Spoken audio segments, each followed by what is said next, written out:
Today at 1, a major blow to the government's policy on stopping illegal migration. 5 Supreme Court judges unanimously rule it is unlawful to send asylum seekers to Rwanda, say the Prime Minister's central policy has crumbled beneath him. He's wasted all of his time on a gimmick, and now he's absolutely nowhere. Will he level with the British public and finally admit he's failed to deliver on his promise? When it comes to stopping the boat, Rwanda is one part of our plan which has already delivered a reduction in the number of small boats this year by a third. Well, we'll be analysing where today's Supreme Court ruling leaves the government. Also on the programme this lunchtime.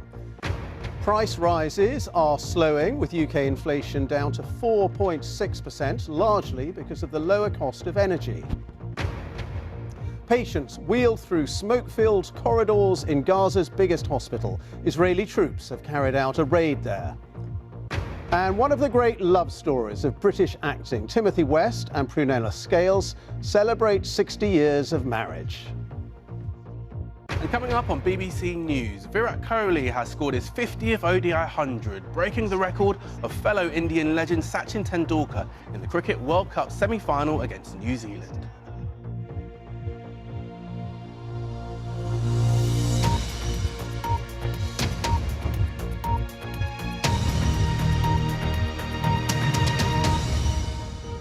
Good afternoon. The Supreme Court has ruled that the government's policy of sending some asylum seekers to Rwanda is unlawful. In a significant blow to the Prime Minister, 5 judges unanimously ruled against his flagship policy to stop illegal migration. They said Rwanda has a poor record on human rights, and also that if refugees do go to Rwanda, there would be a real risk of them being sent back to the countries they had originally fled from. Well, Rishi Sunak said it's not the outcome that we wanted, but that he's also now looking at alternative steps, which would mean that migrants can still be sent to Rwanda. This report now from our political correspondent, Ione Wells. Today was Judgment Day. Does the government have the right to send some asylum seekers to Rwanda? The verdict?